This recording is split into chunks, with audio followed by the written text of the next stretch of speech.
안녕하십니까. 매일 아침 조간신문의 주요 기사를 딱딱 풀어서 해석해드리는 조간 딱풀 3월 14일 월요일에 인사드립니다. 오늘 윤석열 대통령 당선인이 첫 공식 일정을 시작을 했습니다. 서울 종로구 통이동 청와대 인근에 있는 곳이죠. 거기 금융감독원 연수원이 있는데 거기에 당선인 집무실을 마련했습니다. 오늘 거기 첫 출근을 해서 정권 인수인계를 하기 위한 업무를 시작을 했습니다. 자, 그런데 오늘 첫날 사실상 이 공식 업무를 시작한 첫날, 윤석열 당선인이 시작한 첫날 폭탄이 하나 터졌습니다. 뭐냐면 초대 국무총리, 윤석열 정부의 초대 국무총리에 제가 어제 안철수 인수위원장이 진입을 했다, 그 길로 진입을 했다, 국무총리 길로 진입을 했다, 이 말씀을 드렸는데 오늘 아침 조선일보에서 깜짝 기사가 일면 톱으로 나왔습니다. 새 정부 총리의 김부겸 유임을 검토한다. 자, 새 정부 총리의 지금 현재 문재인 정부 마지막 국무총리인 김부겸 총리를 유임시키는 방안을 검토 중이다. 상당히 큰 의미가 있고 여러 가지 해석이 가능한 부분입니다. 자, 이 기사, 우선 이 기사 내용부터 소개해 드리겠습니다. 일단 윤석열 당선인 쪽에서는 부인했습니다. 그런데 그 부인을 했더라도 이것이 완전히 없어진 카드는 아닐 수도 있다, 그런 분석도 나옵니다. 윤석열 당선인 쪽이 대선 막바지쯤에 김부겸 총리 쪽에 유임안 이 의사를 타진을 했다. 그리고 이 장점은 뭐냐면은 이렇게 되면 인사청문회가 필요 없어지죠. 그래서 지금 첫 국무총리 누구를 지명을 하더라도 대선에 대해서 아직 여러 가지 감정이 남아있는 민주당에서 다수 의석을 가지고 있는 민주당에서 총리 인준을 안 해줄 것이다. 특히 안철수 같은 경우에는 단일화를 했기 때문에 민주당이 러브콜을 했는데 거기 응하지 않고, 이재명이 러브콜을 했는데 응하지 않고 윤석열과 단일화를 했기 때문에 만약에 안철수를 국무총리로 지명하면은 민주당이 인준을 거부할 것이다. 자, 그런 상황이 예상이 되는데 여기서 김부겸을 유임을 시키면은 인사청문회는 필요가 없죠. 그리고 이렇게 되면 어떤 협치하는, 민주당과 협치하는 그런 모습도 보여줄 수 있다. 그래서 연말까지 재직할 것으로 이렇게 거론되기도 한다, 이 이야기입니다. 김부겸 총리가 유임되면 국회 인사청문회나 임명동의 표결이 필요 없다. 또 인준 과정에서 불거질 수 있는 여야 갈등을 피할 수도 있고 야당과의 협치 의미를 동시에 살릴 수 있다는 점에서 여러 안 중 하나, 이게 딱 안이 확정된 것이 아니고 여러 안 중 하나로 검토하고 있다. 자, 그리고 이 새로운 총리 후보자를 지명하는 방안과 함께, 그러니까 김부겸이 아닌 다른 총리 후보자를 지명하는 방안과 함께 검토되는 대상이다. 김부겸 총리가 유임되면은 코로나가 어느 정도 안정 단계에 접어드는 것을 전제로 연말까지 한 6, 7개월 정도 더 하는 방안이다. 그리고 이와 관련해서 대선 막바지쯤에 윤석열 당선 후보죠. 후보 쪽의 한 인사가 김부겸 총리 쪽 인사에게 유임안에 대해서 의사타진을 했던 것으로 알려졌다. 자, 김부겸 총리는 한나라당, 과거에는 원래 꼬마 민주당 출신이었는데 한나라당 후보로 경기 군포에서 처음에 국회의원을 했죠. 그런데 2003년에 열린우리당, 노무현 정권의 열린우리당이 민주당을 껍데기만 남기고 나와서 새로 탈당하는 과정에서 그때 독수리 오형제라고 이 한국당에서 한나라당에서 열린우리당으로 넘어간 5명이 있었죠. 그 중에 한 사람이 김부겸이었습니다. 그 이후에 17, 18대를 민주당 진영에서 국회의원을 했고 20대도 했는데 민주당 때 했는데 그때 대구에 출마해서 당선돼서 화제가 됐죠. 민주당 소속으로. 그리고 또 윤석열 당선인과 김부겸 총리는 대학 시절부터, 서울대 시절부터 알고 지낸 사이다. 그리고 윤석열 당선인이 그때 좌천이 돼서 대구에 갔을 때, 대구 고검에 갔을 때 그때 서로 식사도 하고 한 사이다. 자, 그런 이야기까지 지금 나오는 상황인데, 자, 오늘 조간의 일면 톱에 이렇게 나왔습니다. 이렇게 나왔는데 바로 이렇게 나오자 바로 오늘 김은혜 당선인 대변인이 오늘 아침 브리핑에서 부인을 했습니다.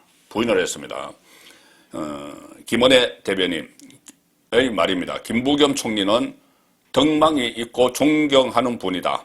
그러나 총리 유임과 관련해서는 논의된 바가 없다. 이렇게 이야기했습니다. 그리고 그렇다면은 논의된 바가 없지만은 총리 후보군에 포함되느냐 이렇게 기자가 물으니 거기에 대해서 김은혜 대변인은 새 총리는 저희가 새 정부 출범 시기에 맞춰서 함께 일할 수 있도록 인선 작업이 이뤄질 것이다. 자, 새 정부 출범 시기에 맞춰서 함께 일할 수 있도록 새 총리는 인선할 것이다. 그러면은 사실상 가능성을 김부겸 유임 가능성은 일축했다. 자, 이렇게 되는데 보통 이런 경우에는 이게 어떤 통일된 의견이 나오는 것이 아니고 이 아이디어 차원에서 나오죠. 아이디어 차원에서 한쪽 그 참모들이 여러 명이 있으니까는 그 중에서 한 참모가 아이디어 차원에서 이야기를 하고 그것을 다른 참모가 부인을 하고 이 서로 이 역할 분담을 할 때도 있고 좀 이런 경우는 또 반대를 하는 쪽도 분명히 있죠. 어떻게 이 적폐청산까지 한다고 민주당 정권 이제 그 문재인 정권에 대해서 그 잘못된 점, 새로 쌓은 적폐들, 문재인 정권에서 쌓은 적폐들을 적폐청산한다고 하면서 어떻게 그 문재인 정권의 마지막 총리를 우리가 새 총리로 그 받아들이느냐, 유임을 시키느냐, 이런 의견도 안에 있는 겁니다. 그렇기 때문에 양쪽의 의견이 지금 갈라져서 나오는데 가장 중요한 건 윤석열 당선인의 생각이겠죠. 김은혜 대변인도 지금 윤석열 당선인의 그 어종을 확인했다는 표현은 없습니다. 아마 이 캠프 내부의 전반적인 분위기가 뭐 이렇겠죠. 자, 그런데 이것이 아직 불이 꺼지지 않았다. 저는 그렇게 봅니다. 자, 왜 그러냐면은 어제 그 인수위에서 중요 직책을 맡았죠. 원희룡 인수위에서 기획위원장을 맡은 원희룡 위원장이 오늘 아침 라디오에서 이런 이야기를 했습니다. 자, 조선일보 일면 톡 기사에 대해서 물음을 받고 어제 저녁에 원희룡 위원장의 이야기입니다. 어제 저녁에 나는 다른 자리에서 들었다. 어제 저녁에 벌써 김부겸 유임 카드를 들었다. 너무 좋은 방안이다. 개인적으로 가슴까지 뛰더라. 이렇게까지 이야기합니다. 그리고 오늘은 또 이런 이야기도 덧붙입니다. 원희룡. 최상의 아니다. 윤석열 당선인의 생각인지는 모르겠지만 무릎을 탁 칠 만큼 멋진 아니다. 아마 그렇지만 김부겸이 개인적으로는 받기 힘들 것이다. 왜 그러냐면은 이 문재인이 임명을 했고 민주당 의원들이 이렇게 추인을 해서 뭐 국회에서 통과까지 시켰는데 그 문재인 정권은 끝났는데 혼자만 이렇게 다시 총리로 유임하는 데 대해서 부담이 있겠죠. 개인적으로. 그렇기 때문에 원희룡의 이야기는 민주당의 동의도 필요하다. 자, 이렇게 이 상태입니다. 이 상태인데 이것이 과연 어떻게 될 것이냐. 이것이 김은혜 대변인이 부인한다고 해서 허지부지 될 것이냐. 아니면은 계속 살아있을 것이냐. 자, 김부겸 카드가 신의 한 수가 될 거냐. 아니면 그냥 단순한 오보냐. 이거 조금 더 지켜봐야 될 것 같습니다. 지금 6월 문재인 대통령 당선인이 대통령에 취임하는 것은 5월 10일이죠. 5월 10일 날 취임을 하는데 그 6월 1일에 지방선거가 있습니다. 불과 20일 있다가 지방선거가 있죠. 그러면은 윤석열 대통령이 취임하는 그때는 선거전이 한창입니다. 막바지 선거전이 한창입니다. 그때 예를 들어서 안철수를 지명을 하든지 또 지금 총리 후보감으로는 김병준 전 교수도 있습니다. 김병준 교수도 노무현 정부에서 그 정책실장까지 지냈기 때문에 어떤 그 통합 이런 의미가 강하죠. 그래서 김병준을 하든 뭐 안철수를 하든 국회에서 인준이 절대 안 됩니다. 지금 선거 막바지에 서로 기싸움을 막 벌이는데 그때 야당이 되는 민주당에서 총리 인준을 해준다? 그렇게 기대할 수가 없죠. 그리고 지방선거가 끝나도 또 당분간 국회가 열려서 총리 인준하고 이거 할 겨를이 없습니다. 그렇기 때문에 인준 없이 그냥 김부겸 유임으로 짝 가는 이 방안이 한쪽에서 검토가 됐다는 의미죠.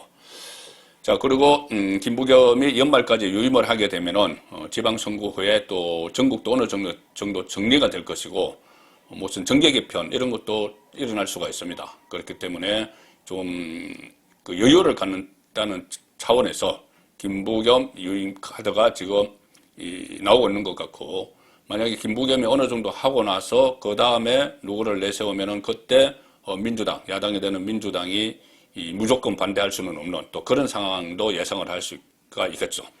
다만 이 경우에는 또 반대하는, 상당히 강하게 반대하는 참모들이 나올 수 있습니다. 윤석열 당선인의 참모들이. 윤석열 정부가 첫 출발을 하는데 새 정부의 정체성이 혼선에 오는 것, 정체성의 혼선이 올 수가 있는 것이죠. 말씀드린 대로 뭐 적폐청산, 문재인 정권의 반칙, 특권, 뭐 이런 것에 저항을 해서 윤석열 대통령이 됐는데, 살아있는 권력을 수사를 막 하고 하다가 됐는데, 이 상황에서 문재인 정권의 마지막 총리를 유임하면은 또 부담도 생깁니다. 지지자들에게서 상당히 비판도 받겠죠. 자, 그리고 이렇게 되면 또 공동정부를 구성한 안철수 인수위원장의 입지도 좀 모호해지는 그런 여러 가지 부작용이 있기 때문에, 역풍이 있기 때문에 이것은 상당히 심도 깊게 논의해야 될 사안이긴 한데, 제 개인적인 판단으로는 이것은 일부 반대가 있겠지만 상당히 현실적인 카드다. 현실적으로 전국을 좀 안정적으로 출발할 수 있게 하는 그런 카드는 될 수 있다. 제 개인적인 판단은 그렇습니다. 자, 이 경우에 안철수 인수위원장의 입지는 좀 곤란해지겠죠. 제가 어제 말씀드린 대로 행정 경험을 인수위원장을 하면서 한 2개월 동안 좀 쌓아서 그대로 인계받은 그 정책 그걸 그대로 밀고 가는 국무총리가 되는 그 카드가 예상이 됐는데 약간의 변수가 생길 수도 있다, 그렇게 봅니다. 자, 오늘 조간신문들이 많이 이 인수위원장 안철수 임명 카드를 일면 톱을 했습니다. 국민일보 기사입니다. 그래서 공동정부를 출범시킨 의미가 있다. 그 전에 이 인수위원장들을 보면은 물론 사회 명망가들이지만은 일종의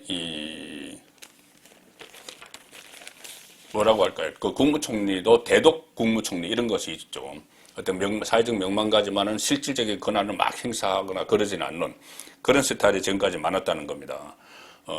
그런데 이 안철수는 좀 실권이다. 그러니까 공동정부를 구성하기로 대선 때 합의했으니까 실권을 갖는 인수위원장이다. 이런 분석이 나오는 겁니다. 어제 부위원장에는 권영세, 기획위원장에는 원희룡 이렇게 발표가 됐고 24명의 인수위원은 이번 주에 다 발표가 됩니다.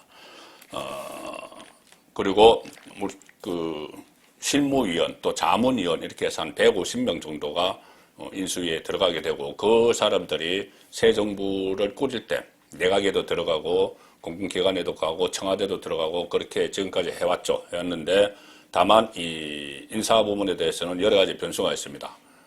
윤석열 당선인이 청와대의 수석 제도를 폐지하겠다 하고 몇 가지 지금 새로운 시도를 하고 있기 때문에 인사에는 좀 변수가 있는데 그 부분도 잠시 후에 말씀을 드리겠습니다. 어쨌든 이 안철수 이야기를 다시 드리면은 단일화 덕에 실세에 오른 안철수 초대 총리에도 성큼 다가섰다. 실세가 됐죠. 자, 정가에서는 여러 가지 이야기들을 합니다. 지금 그 윤석열 당선인이 이재명에게 정말 아슬아슬한 차이로 24만 표 차이로 당선이 됐는데, 단일화를 안 했으면은 어떻게 됐을까? 아니면은 단일화를 해서 더 역풍이 있었던 건 아닐까? 그런 말들을 하지만 글쎄요, 역풍보다는 아마 순풍이 더 많았다고 이렇게 다들 보기 때문에 그 박빙의 승리, 여기에 따라서 안철수의 위상도가 좀 더 높아졌다, 이렇게 볼 수가 있습니다. 조금 전에 말씀드린 그 부분입니다. 이명박 정부 인수위원장은 이경숙 전 숙명여대 총장, 박근혜 정부는 김용준 전 헌법재판소장, 이런 그 인수위원장은 대독형 인수위원장, 대독형, 이 지사 대신인은 그렇게 표현을 했는데 한글로 표현입니다. 그런데 비해서 안철수는 실무형 인수위원장이 될 전망이다. 그리고 윤석열 대통령 당선인이 그를 초대 국무총리로 지명할 가능성도 커졌다. 안철수 오늘 국회에서 기자간담회 열어서 인수위 구성 방안을 밝힙니다. 뭐 안철수냐 김부겸이냐 뭐 또 아니면 제3자냐 김병준이냐 뭐 이런 부분에 대해서는 앞으로 2개월 동안 인수위 활동 2개월 동안 안철수가 어떤 역량을 보이느냐 또는 이 정계 지형이 정치 지형이 좀 어떻게 변화가 되느냐 이런 또 여러 가지 이 주변 여건에 따라서 좀 바뀔 가능성이 있는 것 같습니다. 자, 그래서 한국경제 같은 경우도 안철수 정치 입문 10년 만에 첫 국정 참여, 10년 동안 계속 당대표도 뭐 몇 번 하고, 했죠. 창당도 하고, 국회의원도 한 번 하고 했는데, 이 정책을 실질적으로 집행하는, 아니, 뭐, 그러니까 행정 쪽에서는 그 해본 적이 없기 때문에 그 전에 한번 행정을 해보고 싶다는 이야기를 한 적이 있었죠. 단일화 과정에서. 자, 그래서 정말 행정을 이제 맡겼습니다. 큰 행정을 맡겼죠. 그래서 앞으로 안철수가 이것을 어떻게 감당을 해내느냐. 거기에 따라서 안철수의 앞날도 결정될 가능성이 높습니다. 2012년 대선 출마 이후에 10년간 정치, 그때 뭐 단일화했죠. 문재인 후보와. 10년 동안 정치 경력을 이어왔지만 정부 구성에 관여한 적은 없다. 그래서 인수위원장으로서의 성과가 안철수의 국무총리 직행을 예고하는 지표가 될 수 있다. 자, 그런 평가도 지금 나오고 있습니다. 어제 제가 말씀을 드렸는데 윤석열 당선인이 인수위원장 발표를 하는 자리에서 원래 일문일답이 없었는데 기자들이 일문일답을 요구하니 적석에서 받아들였습니다. 저는 상당히 그것을 의미 있게 어제 말씀을 드렸죠. 그 전에 문재인 대통령도 처음에 나와서 뭐 임종석 비서실장, 이낙연 총리, 국가안보실장 서훈 이렇게 발표를 하면서 대통령 첫날 발표를 하면서 앞으로도 이런 중요한 국정 현안이 있으면은 언론을 통해서 국민들께 상세히 보고드리겠다 이야기해놓고 그 다음에 강간무소식이었습니다. 거의 청와대 안으로 숨어버렸죠. 자, 그런데 어제 윤석열 당선인은 예정에 없던 기자들로부터 20분에 걸쳐서 15개 질문을 받아서 상세히 설명을 하는 그런 모습을 어제 보였습니다. 여러 가지 질문들이 나왔었는데 이 인수위와 관련이 없는 질문도 나왔죠. 그 중에 하나가 이재명 전 후보가 몸통이라는 의혹을 받았는데 해소하지 못하고 선거가 끝난 대장동 관련입니다. 대장동. 이 대장동 그 의혹에 대해서는 이 선거 후에 윤호중 지금 민주당 비대위원장이죠. 윤호중이 대장동 특검법을 이달 중에 처리하자 이렇게 이야기했습니다. 이달 중. 그러니 이것은 무슨 의미냐 하면은 속셈이 있죠. 지금 대장동 특검을 해도 이재명은 뭐 관심이 안 되죠. 시야에서 사라졌죠. 그런데 윤석열 당선인이 계속 민주당이 터무니없이 막 그 프레임을 씌운 것이 있죠. 부산저축은행 그 부실대출 수사를 당시에 뭐 무마를 해서 그것이 대장동 지금과 연결됐다 이런 식의 주장을 하면서 계속 윤석열이 몸통이다 이런 어떻게 보면은 이 침소봉대하는 그런 말을 주장을 해왔기 때문에 그 연장선상에서 자, 새 정부가 출범하기 전에 윤석열 대통령 취임하기 전에 한번 기선을 한번 제압을 해보자 이런 의미에서 지금 특검하자고 나오는 겁니다. 자, 윤석열 당선인 입장에서는 그런 전략에 넘어갈 이유가 없죠. 그래서 어제 기자회견에서 이 질문도 나왔는데 동아일보는 일면 톱으로 이것을 다뤘습니다. 이 질문도 나왔지만 이 대장동 진상규명 꼼수가 없어야 된다. 동아일보는 이것을 일면 톱으로 실었습니다.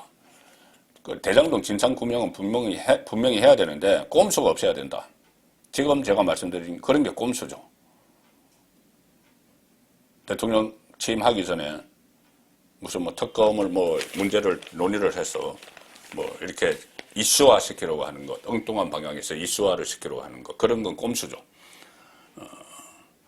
부정부패 진상이 확실히 규명될 수 있는 어떤 조치라도 해야 한다. 꼼수 없이 해야 한다. 이렇게 이야기했습니다. 대장동 특검법 어떻게 처리할 것이냐는 이 기자 질문에 윤석열 당선인은 어떤 조치라도 국민들이 다 보는 앞에서 해야 한다. 저는 작년부터 늘 이렇게 주장해왔다. 그래서 특검 도입에 대한 명시적 언급은 없지만 방법론보다는 꼼수 없는 진상규명에 방점을 둔 것으로 해석된다. 자, 어제 또 여가부 폐지, 여성가족부 폐지 질문도 나왔습니다. 한겨레는 이것을 크게 싣고 있습니다. 왜 크게 쓰려 하면은 윤석열 후보가 여가부 폐지를 공약을 했는데 거기에 대해서 역풍이 있을 것이다. 뭐 그런 의미에서 한겨레는 이것을 일면 토벌에 실었습니다. 윤석열 여성가족부 폐지, 여성가족부는 역사적 소명을 다했다. 이렇게 해서 폐지하는 공약 그대로 이행하겠다. 자, 그런데 이것을 여가부를 완전히 없애고 여성을 위한 정책을 뭐 소홀히 하고 막 이런 식으로 몰고 가는데 윤석열 후보 이야기는 그거는 아니죠. 지금 뭐 인구 절벽 시대나 여러 가지 많은 문제들, 이런 문제들을 종합적으로 검토하고 정책을 수립할 어떤 새로운 부서를 만든다는 겁니다. 어떻게 보면 일종의 발전적 해체죠. 그것을 지금 윤석열 후보가 이야기를 하고 있는데 일부에서는 이렇게 알면서도 좀 깎아내리는 그런 상황이 지금 벌어지고 있는 것이죠. 한겨레도 뭐 여가부 폐지 등 정부 조직 개편은 법률 개정 사안이어서 입법 과정에서 다수당인 더불어민주당과 갈등이 예상된다. 자, 이렇게 허니문 기간도 없이 계속 발목을 잡는 그런 일들이 앞으로 상당히 일어날 것 같습니다.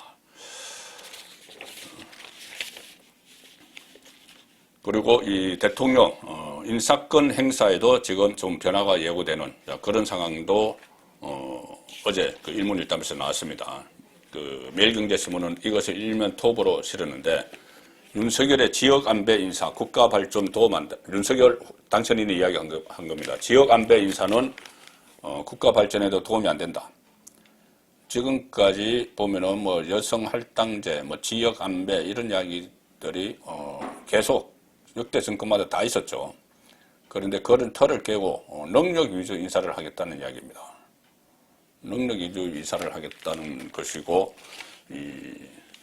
어제 인사 원칙과 철학을 묻는 질문을 받았는데 거기서 이 지역 안배나 여성 할당 등을 고려할 것이냐는 이야기가 나오니 여기에 대해서 윤석열 당선인은 이렇게 이야기합니다. 국민을 제대로 모시기 위해 최고의 경륜과 실력이 있는 사람을 모셔야지 자리 나눠 먹기를 해가지고는 국민 통합이 안 된다. 지역 안배나 여성 할당과 같은 그런 국민 통합은 국가 발전에 도움이 안 된다고 생각한다. 이렇게 이야기했습니다. 그래서 실력주의가 새 정부 인사 기조가 될 것임을 강조를 했고 문재인 정부를 비롯한 과거 정부의 이른바 지역 안배, 성별 안배를 비판을 한 것입니다. 또 한 가지가 있습니다. 친인척 관리 이 부분도 앞으로 중요하죠.